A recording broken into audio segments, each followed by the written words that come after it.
तो अभी जो हमारा ये पैराफिन वैक्स बात है, तो वैक्स का मतलब तो हमको पता है कि जो नॉर्मल वैक्स हमारा होता है, जो जिसको हम मेल्ट करते हैं, तो वो एक मेल्टिंग के बाद में वापस से वो सॉलिडिफाई हो जाता है, वही वैक्स होता है। बट ये जो मेडिकेशन में हम यूज़ करते हैं उसको पैराफिन वैक्स बोलते हैं, ठीक है। तो ये जो पैराफिन वैक्स है ना, इसका जो मेल्टिंग पॉइंट है वो है 54 डिग्री सेल्सियस। ये जो पैराफिन वैक्स हीट रिलीज करता है, वो हीट हमें हमारे हीटिंग में यूज़ करनी है, मतलब जो हीट थेरेपी में हम यूज़ कर रहे हैं वो पैराफिन वैक्स की हीट है, ठीक है। तो अब इसका तो अभी उसका हीट को कंट्रोल करने के लिए हम क्या क्या करते हैं, विद पैराफिन के साथ हम ऐड करते हैं मिनरल ऑयल और पेट्रोलियम जेली। टेम्परेचर कंट्रोल करते हैं 42 टू 52 डिग्री सेल्सियस का जो टेम्परेचर है उसके बीच में ये पैराफिन वैक्स का टेम्परेचर ये लोग कंट्रोल करते हैं, ठीक है। अभी ये पेट्रोलियम जेली और एक चीज़ के लिए हेल्पफुल होती है, mineral and oil and petroleum jelly, to easily remove the wax from the tissue. मतलब जो हमने हमारे स्किन पे पैराफिन वैक्स बात लगाया होता है, तो वो इजीली रिमूव होने के लिए मिनरल ऑयल और जो कि हम बोलते हैं पेट्रोलियम जेली का इस्तेमाल करना इंपॉर्टेंट होता है। अभी इसके रेशोज ना डिफर करते हैं पेशेंट की कंडीशन से, इन रेशोज को चेंज करता है। Firstly 6:1 ratio, 6% of paraffin wax and 1% of petroleum jelly and mineral oil, ऐसे यूज कर सकते हैं। या फिर 7:1 रेशो, मतलब 7% of paraffin wax and 1% of petroleum jelly and mineral oil. या फिर कुछ लोग मतलब कुछ percent of paraffin wax, 1% of petroleum jelly and 1% of mineral oil. तो इस तरह से भी कोई लोग प्रोपोर्शन रखते हैं। हीट होती है पैराफिन वैक्स की, वो वाटर से कम होती है, जिसकी वजह से क्या होता है, it releases less energy while cooling. जब वो ठंडा होता है ना, तो स्लोली एनर्जी वो जो है इसके ट्रीटमेंट पार्ट में। तो इसके ट्रीटमेंट में 3 चीज़ें इंक्लूड होती है। एक तो preparation of patient, preparation of paraffin apparatus, and then the third one is application of the wax. तो अभी हम सबसे पहले समझते हैं कि प्रिपरेशन ऑफ द पेशेंट। तो सबसे पहले हमको पेशेंट को सब कुछ गाइड करना पड़ता है कि what is paraffin wax therapy, ये हम क्यों यूज़ करते हैं, इसके बेनिफिट्स क्या है, ये सब तो हमें पता नहीं है। बट उसके साथ ही हमको पेशेंट की स्किन सेंसिटिविटी चेक करनी है। अभी सेंसिटिविटी क्यों चेक करनी है, क्योंकि सेंसिटिविटी एक्टिव नहीं है, मतलब तो वो सेंस नहीं कर पा रहे हीट एंड कोल्ड को, तो क्या हो जाएगा, उनकी स्किन में डैमेज हो जाएगा। तो ऐसे भी डैमेजेस को प्रिवेंट करने इस ट्यूब की टेस्ट। तो 2 टेस्ट ट्यूब्स लेने हैं, एक इसमें 10 to 15 डिग्री सेल्सियस का कोल्ड वाटर और दूसरे इसमें 45 to 50 डिग्री सेल्सियस का हॉट वाटर लेना है। पेशेंट को अपने आइज को क्लोज करने बोलना है, और जो भी ट्रीटमेंट का पार्ट है वहाँ पे हमें टेस्ट ट्यूब को रैंडमली अप्लाई करना है। पेशेंट को नहीं पता है कि वो ठंडा है या गर्म है, बट पेशेंट सेंस करके वो बताएगा कि ये ठंडा टेस्ट ट्यूब है, मतलब जो अभी हमने अप्लाई किया है वो ठंडा टेस्ट ट्यूब है या फिर ये गर्म टेस्ट ट्यूब है, ये पेशेंट बताएगा। और उसके अगर सेंसेस नॉर्मल है तो हम ये थेरेपी कंटिन्यू कर सकते हैं। नेक्स्ट स्टेप इज उनको अपना जो भी ट्रीटमेंट एरिया है वहाँ की ज्वेलरीज रिमूव करनी है, देन वहाँ की क्लोथिंग रिमूव करनी है, proper removal of clothing, then वहाँ का वो जो पार्ट है वो वॉश करना है। उस पार्ट का भी एग्जामिनेशन होगा जहाँ पे वो हम थेरेपी दे रहे हैं। अगर वहाँ पे वुंड है, ओपन वुंड्स के ऊपर हम नहीं दे सकते थेरेपी, या फिर वहाँ पे कुछ इन्फेक्शन हुआ है तो वो वहाँ पे भी हम नहीं देख सकते हमारी थेरेपी। तो वो सारा वो पार्ट भी हमें एग्जामिन करना पड़ता है। और उसके साथ ही साथ हमें ना, अगर पैराफिन वैक्स थेरेपी ऐसे एक पेशेंट पे देनी है, बाल है, तो उनको शेविंग करके वो बाल भी हटाने पड़ते हैं, क्योंकि हम जब थेरेपी दे रहे हैं, तो जब हम रिमूव कर रहे हैं वैक्स को, बाद में जब पूरा हमारा कंप्लीट हो जाता है सेशन, जब हम वैक्स को रिमूव करते हैं वो टाइम पे पेशेंट को प्रॉब्लम आ सकता है। इसीलिए हम वैक्सिंग को भी सजेस्ट करते हैं पेशेंट को कि एक तो वैक्सिंग करवा लो या फिर शेविंग कर लो वो part. Is preparation of the apparatus। अभी apparatus को 42 to 52 डिग्री सेल्सियस टेम्परेचर पे हीट होने के लिए हम रखते हैं, जिसमें कि हम ऐड करते हैं paraffin wax, petroleum jelly and mineral oil. अभी इनका प्रोपोर्शन जो जैसा मैंने पहले बताया 6:1, 7:1 या फिर 2:1:1 इस रेशो में वो डाला जाएगा पैराफिन वैक्स के यूनिट में। अब एप्लीकेशन में 4 टाइप्स के मोड्स है, क्या है, कौन से है, डिपिंग है, पोरिंग है, देन ब्रशिंग है एंड रैपिंग है, ऐसे 4 मेथड्स है। तो जो डिपिंग है और पोरिंग मेथड है ना, वो मोस्टली यूज मेथड्स है, मतलब they are widely use methods. अभी जो है फर्स्ट है डिपिंग। तो डिपिंग में क्या होता है कि हमें ये यूजुअली डिस्टल एक्सट्रीमिटीज़ में होता है। अभी भी प्रॉक्सिमल, डिस्टल एंड क्रेनियल, क्वार्डल, ऐसे डिफरेंसेस नहीं पता है, कमेंट करो, ये भी समझाऊंगी। आता है कि डिपिंग, तो ये जो है ना डिस्टल एक्सट्रीमिटीज़ में दिया जाता है। तो डिस्टल में कैसा है, ये है हमारा प्रॉक्सिमल, मतलब बॉडी के जो पास में है उसे हम प्रॉक्सिमल कहते हैं। और जो बॉडी से दूर है, मतलब अभी जो हमारे ट्रंक से दूर है, तो ये क्या है, हैंड, उसे डिस्टल कहते हैं। तो यूजुअली डिस्टल एक्सट्रीमिटीज़ में डिपिंग की मेथड यूज़ की जाती है।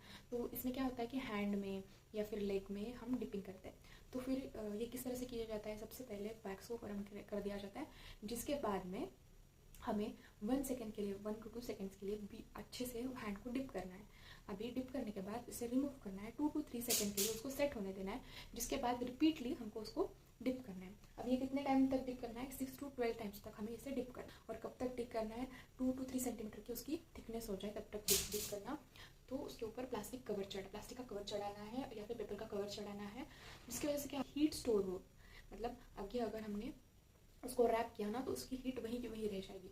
वो हीट जो हमारा नेचर है उसके अंदर ट्रांसफ़र नहीं होगी, उसकी बॉडी के अंदर वो हीट आ जाएगी।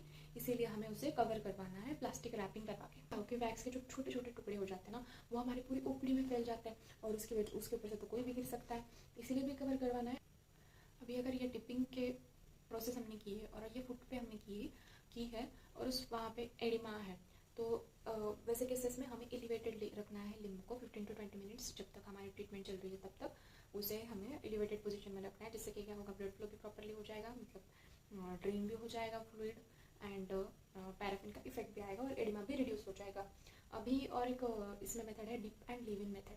तो क्या होता है इसमें कि हम डिप कर रहे हैं, निकाल रहे हैं, डिप कर रहे हैं, निकाल रहे हैं। अभी एक 2 to 3 सेंटीमीटर का लेयर बन चुका है, जिसके बाद में हमें प्लास्टिक कवर नहीं चढ़ाना है, डायरेक्टली वो जो हैंड है प्रॉपर डिप कर देना है उसके अंदर, एंड उसको वैसे ही छोड़ना है 15 to 30 मिनट्स के लिए, जिसकी वजह से क्या हो गया कि प्रॉपर उसके अंदर हीटिंग होगी।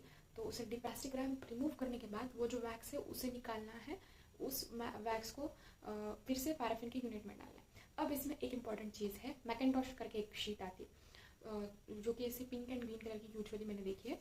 तो वो शीट को रख देते हैं जब भी हम पैराफिन यूज़ करते हैं ना, तो नीचे वो उसको रख देते हैं कि अगर कुछ गिरा भी वैक्स का पार्ट तो वो मैकेंटॉश पे गिरेगा, और मैकेंटॉश से जो वैक्स है उसे रिमूव करना भी काफ़ी इजी होता है। जैसे जैसे हमने उसको स्क्वीज भी कर दिया तो उसमें से निकल फिर से उसी यूनिट में डाल देने हैं पैराफिन के, जो कि रीयूज़ होंगे। अभी ये रीयूज़ 5 to 6 टाइम होता है। ये ब्रशिंग, तो ब्रशिंग मेथड में कैसे होता है कि हम जो पेंटिंग करते हैं तो पेंटिंग के टाइम पे हम जैसे ब्रश यूज़ करते हैं, बस उसमें थोड़ा सा लार्ज ब्रश यूज़ करते हैं, और ये ना प्रॉक्सिमल एक्सट्रीमिटीज़ पे यूज़ करते हैं, जैसे हिप, नी, शोल्डर, एल्बो, ऐसे जगहों पे ये वाली मेथड यूज़ की जाती है। जहाँ पे डिपिंग पॉसिबल नहीं है वहाँ पे ब्रशिंग यूज़ की जाती है। तो ब्रश से जो है वैक्स का लेयर अप्लाई करते हैं, पहले एक लेयर, उसके ऊपर और लेयर, और 2 to 3 सेंटीमीटर जब थिकनेस हो जाती है तो उसके बाद उसके ऊपर जो हम कोट चढ़ाते हैं, प्लास्टिक रैप करते हैं, तो प्लास्टिक रैपिंग कर देनी है। एंड जिसके बाद जब 15 to 20 मिनट्स के बाद उसको सब वो रैपिंग रिमूव करनी है, वो सारा वैक्स लेना है, वैक्स फिर से पैराफिन वैक्स की यूनिट में डालना है पोरिंग। तो जहाँ पे मतलब ब्लशिंग की एक अल्टरनेटिव मेथड है पोरिंग। तो पोरिंग जो है ना नी जॉइंट पे यूजुअली की जाती है और एल्बो पे भी हम कर सकते हैं। तो उसमें क्या होता है कि पोरिंग में एक बड़ा सा बॉल लिया जाता है जो कि एक्सट्रीमिटी के बीच में रखा जाता है। मतलब अगर ये वाली आप इमेज देख लीजिए आपको समझ में आ जाएगा। तो क्या होता है कि एक शालो स्पून होता है जिससे कि वो वैक्स लिया जाता है, and then wax is poured on to the surface, और जो भी अभी मतलब बचा कुचा वैक्स है वो नीचे उस बोल में गिर जाता है। देन फिर से डालते और 2 to 3 सेंटीमीटर का एक बिल्डअप देते हैं, जिसके बाद फिर से हमारा जो प्रोसेस है प्लास्टिक रैप से कवर करते हैं, 15 to 20 मिनट्स लीव करते हैं, वो हीट एब्जॉर्ब करने के लिए टाइम देते हैं, एंड देन सब रिमूव कर देते हैं, एंड वो जो वैक्स के लेयर्स है वो सब फिर से अपने यूनिट में डाल देते हैं। जिसके बाद वाली मेथड में क्या होता है कि रैप बैंडेजेस यूज़ की जाती है। तो रैप बैंडेजेस को हमारे वैक्स के अंदर डिप किया जाता है, और वो डिप करने के बाद उनको फिर से अप्लाई किया जाता है अपनी बॉडी पे, एंड जिसके बाद जब उसका पूरा एप्लीकेशन खत्म होता है उसके बाद फिर से हम उसके ऊपर ब्रश करके भी वैक्स का एप्लीकेशन कर सकते हैं अगर हमें और भी ज़्यादा वैक्स चाहिए तो, या फिर उसे वैसे ही रखना है एंड उसके ऊपर प्लास्टिक रैप करना है, 15 to 20 मिनट्स रखना है, प्लास्टिक रिमूव करना है, बैंडेज रिमूव करना है, and the process is done. The wrapping can be done for hip joint, shoulder joint या फिर बैक के लिए यूज़ किया जाता है, जहाँ पे प्रैक्टिकली पोरिंग पॉसिबल नहीं है, ब्रशिंग पॉसिबल नहीं है, या फिर आप कह सकते हैं डिपिंग पॉसिबल नहीं है, वहाँ पे रैपिंग की जाती है यूजुअली। अभी सबसे पहले इसके टाइप्स को समझो। तो इसके टाइप्स में आता है, मतलब इसके डिफरेंट साइजेस होते हैं, जो कि अभी हम जो पार्ट ऑफ ट्रीटमेंट डिसाइड कर रहे हैं उसके ऊपर से उसकी साइज़ डिपेंड करती है। तो ये जो है ना हाइड्रोकोलाइटल पैक, ये पेंटो हाइड्रोफिलिक सिलिकेट जेल भरा जाता है, जो कि वाटर को एब्जॉर्ब नहीं करता है, और जिसके ऊपर की कैनवास की एक लेवरिंग होती है। अभी कुछ इस तरह से वो पैक बना होता है। ये इसके अंदर सिलिका भरा होता है, सिलिकेट जेल भरा होता है, एंड इसके ऊपर से कैनवास लगाया जाता है, एंड ये जो ना बेंटोनाइट सब्सटेंस का बनाया जाता है। तो ये जो है अपने मोड ऑफ ट्रीटमेंट मतलब अपना हमें जो एरिया ट्रीट करना है उसके अकॉर्डिंग हम उसके साइजेस सेलेक्ट कर सकते हैं। छोटा पार्ट ट्रीट करना है तो छोटे कैन मतलब प्रेजेंट होते हैं। देन जो सर्वाइकल के लिए हम यूज़ करते हैं, फिर ये वाला सर्वाइकल के लिए कंफर्म है। लोअर बैक या लोअर बैक रीजन के लिए हम ये यूज़ करते हैं। देन नी या शोल्डर रीजन मतलब जहाँ पे कि हमें कवर नहीं करना है एक जॉइंट को, जैसे कि नी जॉइंट में इस तरह से अप्लाई करते हैं, तो वहाँ पे जो है ये सर्कुलर पार्ट छोड़ दिया जाता है जो कि पटेला का पार्ट होता है। देन ये वाला भी एक है जो कि अभी अगर एल्बो वगैरह ऐसे रीजन्स में लगाना है जो कि स्मॉल रीजन्स है तो उनके लिए वो स्मॉल पैक्स यूज़ किए जाते हैं। अभी एक जो बेसिक है इसका एप्लीकेशन ऐसा है, ऑपरेशन प्रिपरेशन ऑफ एपरेटस दोनों भी होता है। तो हाइड्रोकोलाटल जो यूनिट होता है वो सुबह सबसे पहले आने के बाद हाइड्रोकोलाटल यूनिट में पानी भरा जाता है एंड उसका स्विच ऑन कर दिया जाता है ताकि वो सारे पैक्स गर्म हो जाए, ताकि जब पेशेंट आए तो हम डायरेक्टली कोई भी मतलब उसमें से जो पैड है वो यूज़ कर सकें। इसके लिए सबसे पहले वही किया जाता है। देन टॉवल्स जो होते हैं, टॉवल रोल्स प्रिपेयर किए जाते हैं। बहुत सारे टॉवल्स बहुत सारे अलग अलग साइजेस के ओपीडी में आपको देखने को मिल सकते हैं। अभी पेशेंट को किस तरह से प्रिपेयर करना है वो पहले मैं बताती हूँ।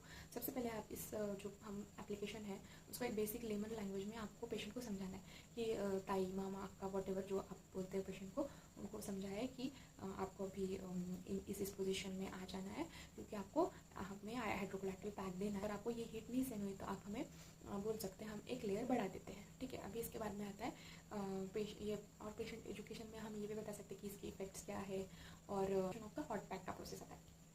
तो सबसे पहले जब हॉट पैक हम निकालते हैं तो जब कहते हैं जिसके अंदर एकदम हॉट वाटर होता है तो हमें डायरेक्टली अपना हैंड उसमें नहीं डालना है जिसकी वजह से हमें बर्न हो सकता है।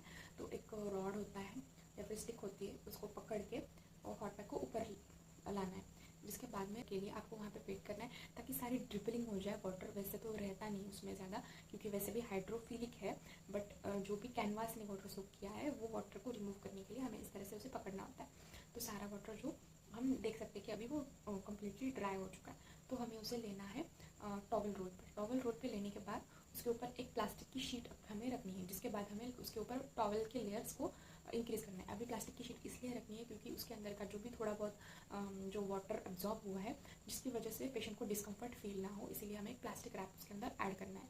यूजुअली ओपीडीज में बहुत सारे लेयर्स भी अप्लाई किए जाते हैं तो प्लास्टिक रैप वाली चीज़ स्किप कर दी जाती है, बट ये भी एक इंपॉर्टेंट स्टेप है अगर आपको एडिशनल चाहिए तो। फिर उसके बाद में टॉवल के लेयर्स चढ़ाए जाते हैं। तो एक पेशेंट को टेस्टिंग की जाती है कि आपको इतनी हीट सहन हो रही है क्या नहीं हो रही है, तो उसके ऊपर लेयर्स इंक्रीज़ किए जाते हैं, तो उस हिसाब से फिर उसे रखा जाता है। जब ट्रीटमेंट खत्म हो जाती है, पेशेंट चला जाता है, तब जब हॉट पैक लेते हैं तो प्रॉपरली उसको वो मशीन के स्टैंड में अच्छे से लगा दिया कर दिया कीजिए, क्योंकि प्रॉब्लम क्या होती है जब नेक्स्ट टाइम अगर कोई थेरेपिस्ट उसको निकाल रहा है तो एक हॉट पैक दूसरे हॉट पैक में स्टक हो जाता है जिसकी वजह से निकालना हार्ड हो जाता है। तो ये जो ओपीडी के भी या फिर क्लिनिकल्स में के कुछ इंपॉर्टेंट थिंग्स है जो मैं भी एडिशनली बता रही हूँ आपको, ठीक है, तो समझते हैं। तो इसके एडवांटेजेस बेसिकली है कि इजी टू यूज़ है, इसके लिए कोई स्पेशल स्किल्स की ज़रूरत नहीं है कि हमें ये वाली स्किल है इसके लिए हम हॉट पैक लगा सकते हैं, कोई भी हॉट पैक लगा सकते हैं। या ये इनएक्सपेंसिव मटेरियल से बनता है, कोई एक्सपेंसिव थिंग्स इसमें नहीं है, और हम कोई भी डिज़ायर्ड पार्ट पे इसे अप्लाई कर सकते हैं। जैसे कि हम पैराफिन वैक्स बाद में अपर बैक या फिर कुछ रीजन को हम कवर नहीं कर सकते तो हम वो हॉट पैक में कर सकते हैं। इसमें कोई भी मतलब प्रॉब्लम्स है रेडीली अवेलेबल है, और अगर किसी को नहीं सहन हुआ तो इजीली उसको रिमूव भी कर सकता है। ये सब इसके एडवांटेजेस है। अब इसके डिसएडवांटेजेस को हम समझते हैं। इसके डिसएडवांटेजेस कुछ ऐसे हैं कि हमें रिपीट पेशेंट को चेक करवाना पड़ता है कि आप ठीक फील कर रहे हो, क्या आपको हीट ज़्यादा हो रही है, क्या आपको हीट कम हो रही है, ऐसे करके रिमूव फ्रिक्वेंटली करना पड़ता है। या फिर कुछ देर बाद उसका जो असर है वो कम हो जाता है, पेशेंट फील कम करता है तो हम उसको उसके लेयरिंग को चेंज करना पड़ता है, तो उसको फ्रिक्वेंटली रिमूव करना पड़ता है, कि एक उसका डिसएडवांटेज है। और फिर जो हमारी बॉडी के कॉन्टोर्स है उनके ऊपर अगर हमने हॉट पैक रख दिया तो वो मेंटेन नहीं रहे, एक्टिव मोशन भी पॉसिबल नहीं है अगर हमने हॉट पैक लगाया तो। अगर हमने और उसके बाद में हम कोई एक्टिव मूवमेंट करने गए तो वो पॉसिबल ही नहीं है। क्यों पॉसिबल नहीं है? क्योंकि वो हॉट पैक हट जाएगा उस जगह से, और हमारा जो मोटिव है कि वो उसकी हीट एनर्जी उसके अंदर ट्रांसफर हो जाए, वो मोटिव तो पॉसिबल होगा नहीं। Thank you guys for watching this video. Make sure you like, share and subscribe to the channel. That's all for the video. Bye bye.